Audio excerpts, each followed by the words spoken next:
नमस्कार दोस्तों, मेरा नाम है पंकज दुबे और आज हम बात करने वाले हैं दोस्तों अमेरिका और बांग्लादेश के बारे में। दोस्तों खबर ये आ रही है, जो इंडियन अमेरिकन है जो अमेरिका के अंदर रहते हैं, उन्होंने ट्रम्प चचा से अर्ज किया कि एक काम करिए, आप बांग्लादेश के ऊपर भर भर करके क्या करिए, सैंक्शंस लगा दीजिए। कि जिस तरह से यूनुस चचा है ना, बाइडन के झोले में आ करके ना हिंदुओं के ऊपर अत्याचार हो रहा है, आंखें बंद करके बैठे हैं। इसमें बोलते हैं ना, बाइडन की भी आंखें बंद थी, यूनुस चचा की भी आंखें बंद थी, ये दोनों ने कुछ भी नहीं बोला। इन्होंने बल्कि जिहादियों को बढ़ावा दे दिया, जाओ जिहाद करो। अब इसमें यह बोला जा रहा है कि इस पे ट्रम्प क्या कर सकते हैं, एक्शन ले सकते हैं। इसके पहले आपने देखा होगा कि जब बांग्लादेश के अंदर जब प्रोटेस्ट चल रहे थे, एकदम भयंकर मात्रा में यहाँ पे जब प्रोटेस्ट हुए, तो पता चला भैया इनकी टेक्सटाइल जो गारमेंट इंडस्ट्री है, वहां पे 400 मिलियन डॉलर का क्या हुआ दोस्तों, यहाँ पे लॉस हुआ उनको।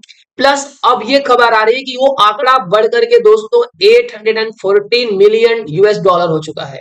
तो मतलब इनकी जो गारमेंट इंडस्ट्री है वो पूरी तरह से क्या होते जा रही है, तबाह होते जा रही है। उसी में खबर ये भी आई थी कि बांग्लादेश की टेक्सटाइल को जब लॉस हुआ तो यूपी को गेन हुआ था दोस्तों।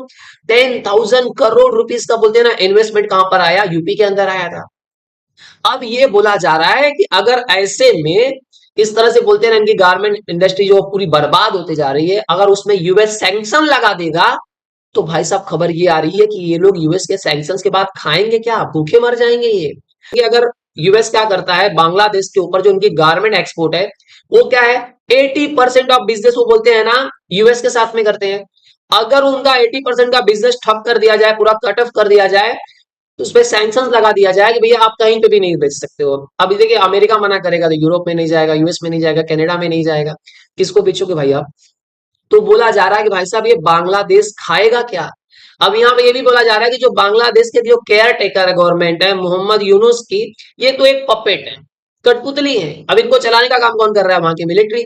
जिस तरह से पाकिस्तान की गवर्नमेंट को चलाने का काम कौन करता है, वहां की मिलिट्री। तो अब ये बोलते हैं ना, बांग्लादेश वाले भी जो मिलिट्री वाले, वो भी सोचो यार, ये बांग्लादेशी के जो जितने भी बोलते हैं ना मिलिट्री वाले, उनके पास तो बहुत पैसा है, करोड़ों रुपीज है। ये लोग ने अपना दुबई में फ्लैट खरीद कर रखा है, वहां पे जगह खरीद के रखी, पूरा एकदम बोलते हैं महल बना करके रखा है, इस बैंक में पैसा है, उधर पैसा है।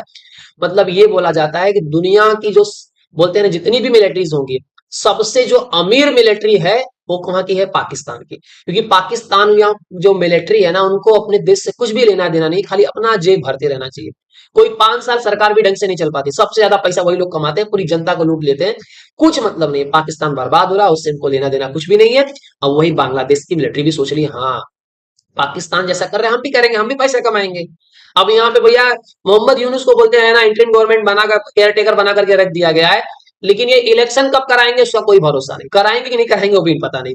अब बोला जा रहा है कि भैया इस पे बोलते हैं ना, बांग्लादेश के ऊपर प्रेशर डालना बहुत ज्यादा जरूरी है। कि जिस तरह से हिंदुओं के ऊपर और जो अदर माइनॉरिटीज उनके ऊपर बोलते हैं ना अत्याचार हो रहा है, वो तब तक बंद नहीं होगा जब तक आप इनके ऊपर इकोनॉमिक सैंक्शंस नहीं लगाओगे। देखिए उसके पहले ट्रंप ने तो भाई साहब बोलते हैं ना, बोला था कि जिस तरह से बोलते हैं ना बांग्लादेश में हिंदुओं के ऊपर, क्रिश्चियंस के ऊपर और जो अदर माइनॉरिटीज है उनके ऊपर अटैक हो रहा है, उनको लूटा जा रहा है, तो ये बहुत गलत है। मैं इसकी बोलते हैं ना कड़ी निंदा करता हूं। लेकिन ये भी बोला कि अगर मैं बोलते हैं ना प्रेसिडेंट होता तो ये सब कभी होने नहीं देता। कमला एंड जो बाइडेन है, सबने क्या किया, हिंदुओं को इग्नोर किया है हर जगह, अमेरिका में भी और अदर कंट्रीज में भी। लेकिन बोलते हैं ना, जिस तरह से इन्होंने यूक्रेन का डिजास्टर दिखाया, इसराइल का डिजास्टर लाया, किसने, जो बाइडन ने। बोलते हैं अगर मैं जैसे प्रेसिडेंट चुन करके आऊंगा तो ये सब चीजें मैं खत्म कर दूंगा। अब तो भाई साहब ये चुन करके भी आ गए हैं। अब इसमें होने वाला क्या है दोस्तों, भी समझ लेते हैं। देखिए अब जैसे ये जनवरी 20 जनवरी तक क्या करने वाले हैं, शपथ ग्रहण करने वाले हैं, तो इनके ऊपर भाई साहब बोलते हैं ना, मोदी जी इनसे बात जरूर करेंगे, इनके ऊपर भी दबाव डाला जाएगा, भैया आप बोलते हो कि हम हिंदुओं के साथ में, हम इंडिया के साथ में है, तो आप कुछ करके दिखाइए। तो पहली जो बात यहाँ पे होने वाली दोस्तों, जो डिस्कशन होने वाला है इनका, वो होने वाला ये बोलते हैं ना ट्रायंगल आपको देखने को मिलेगा। ये तीनों लोग के बीच में बोलते हैं ना एक समन्वय बनेगा अलग तरीके से, किस तरह से यूक्रेन का युद्ध खत्म करना है। हालांकि जेलेंस्की तो खुद बोल दिए भैया जैसे ट्रम्प चुन करके आएंगे हम समर्पण करने के लिए तैयार हैं। जो बाइडेन सच्चा बोल रहे थे भैया आप, तुमको इतना पैसा देंगे, तुम 1 साल तक युद्ध लड़ते रहना, कोई प्रॉब्लम नहीं है। लेकिन जेलेंस्की बोलते हैं नहीं, 1 साल के बाद तक तो, अभी रसिया ने इतना सारा बोलते हैं हमारी टेरिटरी कब्जा कब्जा कर लिया है, 1 साल अगर हम और लड़ेंगे तो और कब्जा कर लेंगे, 1 साल के बाद हमारा क्या होगा। तब तक तो ट्रम्प बोल चुका रहेगा भैया तुम अपना देख लो, तुम मेरी बात नहीं सुनो तो अपना देख लो। तो यहाँ पे बोलते हैं ना यूक्रेन के मैटर पे भी बात होने वाली है। प्लस बोलते हैं ना ये जो यूनुस चचा है, इनके ऊपर भी डिस्कस होने वाला है भैया, इनके ऊपर किस दबाव किस तरह से डाला जाए कि जो बांग्लादेश में चीजें हो रही है वो खत्म हो और इलेक्शन कराया जाए। और बोलते हैं ना बांग्लादेश में बोलते हैं ना, इलेक्शन अगर होंगे तो एक चांसेस है कि भैया इसमें जो शेख हसीना की पार्टी है वो इलेक्शन शायद लड़े और आगे बहुत सारी चीजें हो सकती है कि शेख हसीना वापस भी जा सकते हैं, ऐसे बहुत सारे रिपोर्ट बीच में छपे हुए थे। प्लस इनके ऊपर भी बोलते थोड़ा सा लगाम लगेगी। अभी बोलते हैं ना, ये देखा जाए एलन मस्क ने सीधा बोल दिया था कि भैया इनकी सरकार जाने वाली है। अब ये खालिस्तानियों का इतना ज्यादा प्रेम बढ़ चुका था कि अब कनाडा में क्या हो रहा है, बोला जा रहा है जो व्हाइट पीपल है भैया तुम यूरोप में निकल जाओ, कनाडा जो खालिस्तान है, कनाडा को बोलते हैं अब ये खालिस्तानी है, मतलब ये खालिस्तानी कंट्री है। अब समझ में नहीं आ रहा है कि अगर ये ट्रूडो भी इस चीज को बोलते हैं ना, सपोर्ट कर रहे हैं, तो इंडिया भी सपोर्ट करेगा कि हाँ भैया कनाडा ही जो है, जो कनाडा है वो खालिस्तानी है, सही बात है, इंडिया भी सपोर्ट करेगा, वेरी गुड। कनाडा में ही खालिस्तान बना लो भाई, क्या प्रॉब्लम है, इतना आप उनके बारे में सोचते हो। अब पहले ये खुश थे कि भैया हमने सांप पाल करके रखे हैं, सांप इंडिया को काट रहा है, मजा आ रहा है। लेकिन ये बोल रहे हैं सांप तो धोखेबाज है, सांप हमको भी काट रहा है। तो सांप तो भैया वो इसकी आदत है तो करेगा ही करेगा। प्लस एक पन्नू वाला मैटर बहुत बीच में चलते रहता है, इनका भी इलाज होगा, क्योंकि लंबे समय से इनकी कहानी भी भाई साहब बोलते हैं ना चलती रहती है। कभी ये यूएस में खड़े होकर के भैया इतना इनाम दे देंगे, ये कर डालेंगे। 15 अगस्त में इन्होंने क्या बोला, भैया झंडा मत लहराना, ये मत करना, इतना रुपया देंगे, खालिस्तान का झंडा लहराओ। तो इनका भी थोड़ा बोलते हैं ना इलाज जरूरी है। क्या पता चला रॉ ढूंढ उड़ रही है, थोड़ा बच के रहो। अभी ये तो ये सब चीजें दोस्तों ना डिस्कस होने वाले हैं, जैसे ही बोलते हैं ना, देखिए इंडिया के लिए ना ट्रम्प फेवरेबल ही है। बस टैरिफ को लेकर के थोड़ा सा टेंशन बना हुआ था।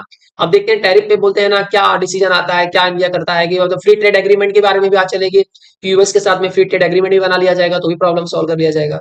तो एक चीज तो क्लियर है दोस्तों कि यहाँ पे अगर बोलते हैं ना प्रेसिडेंट जैसे ही शपथ ग्रहण करते हैं, तो मोहम्मद यूनुस चच्चा के बोलते हैं ना बैंड बजने वाली है, क्योंकि मोहम्मद यूनुस ने कई बार बोलते हैं ना ट्रम्प की आलोचना भी की है, और ट्रम्प यूनुस चच्चा को थोड़ा भी पसंद नहीं करते हैं।